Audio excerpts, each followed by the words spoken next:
Cette vidéo est sponsorisée par Konami. Salut à tous et à toutes, c'est Yorisama, et aujourd'hui on se retrouve pour une vidéo un peu spéciale, puisque je vais vous présenter un nouvel archétype de la prochaine extension Vortex Embrasé, Force S. Alors c'est un archétype qui était déjà mentionné dans le texte du pilote structure Psy, Force S étant le diminutif de force de sécurité.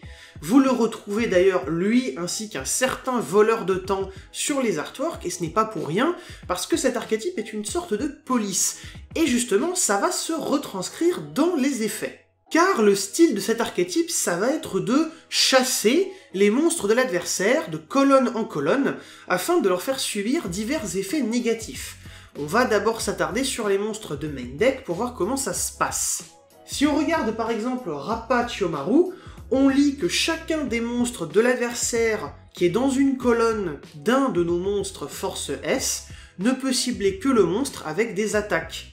Donc effectivement on va parler de colonne, et l'idée c'est que chaque monstre Force S va donc imposer un effet différent dans chaque colonne où il y a un de vos monstres Force S. L'idée ça va donc être de les cumuler, car plus vous contrôlez de monstres, plus vous occupez de colonnes, et plus chaque colonne subit un effet négatif. Logique. Il y a par exemple le professeur Digamma, qui va empêcher les monstres dans ses colonnes de changer leur position de combat, Aurafist qui va empêcher l'adversaire de cibler ses propres monstres dans ces colonnes-là avec des effets de cartes, Gravitino fait en sorte que chacun de ces monstres soit banni lorsqu'il quitte le terrain, et Platina leur fait perdre 600 points d'attaque. Pour vous représenter ça visuellement, mettons qu'on la contrôle elle, et que dans la même colonne, on a un monstre de l'adversaire. Ce monstre va donc perdre 600 d'attaque.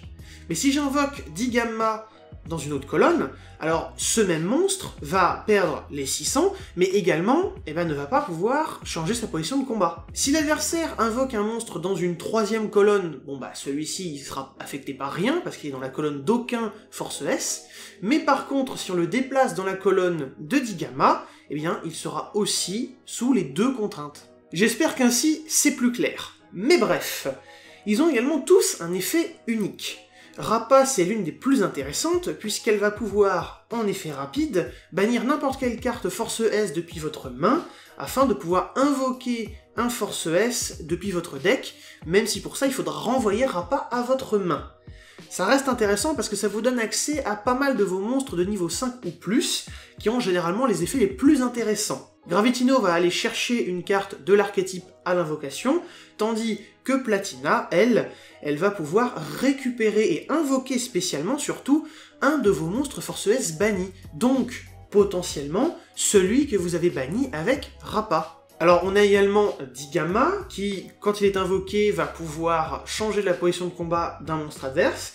Alors d'ailleurs, n'imaginez pas que son premier effet bloque le deuxième, c'est assez bien pensé, parce que ce premier effet, il bloque uniquement le changement de position manuel. Vous savez que pendant votre main phase, vous pouvez changer la position de combat de vos monstres de manière manuelle, sans avoir besoin d'effet de carte.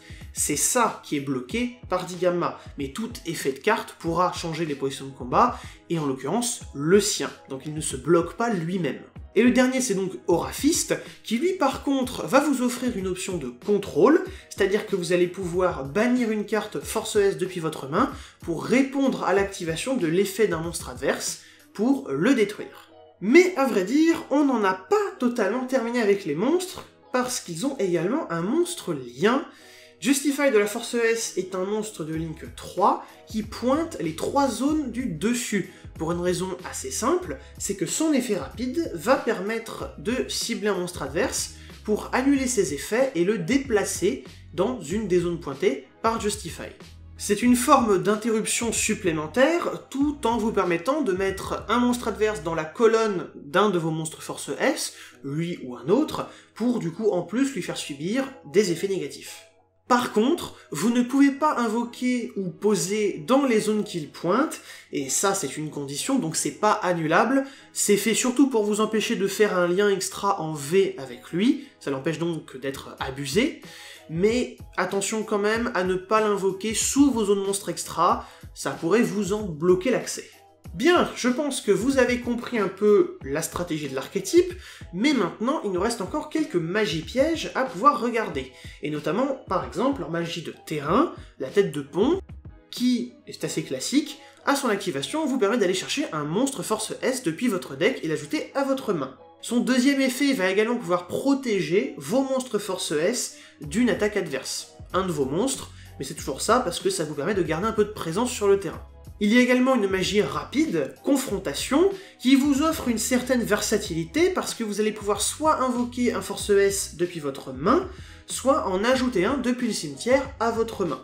Alors l'option de récupération, elle est bonne, mais ce qui est surtout intéressant évidemment c'est le premier effet, puisque vous allez pouvoir soit invoquer un monstre pour invoquer par lien plus facilement, soit peut-être invoquer pendant le tour adverse, ce qui vous permettra de placer un monstre force S dans une colonne stratégique. Et enfin, la dernière carte est une carte piège qui va avoir deux effets, un à l'activation et un dans le cimetière.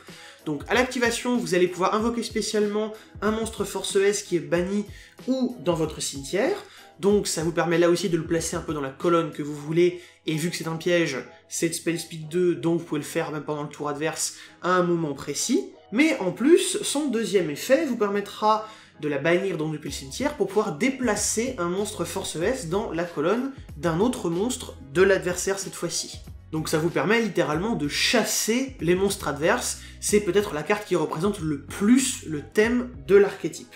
N'oubliez pas cependant que vous ne pouvez utiliser qu'un seul des deux effets par tour, et ce même si vous en contrôlez plusieurs des cartes comme ça. Soit vous en avez plusieurs posées, plusieurs dans le cimetière, ou un peu des deux, vous n'avez pas le droit d'utiliser ces deux effets dans le même tour.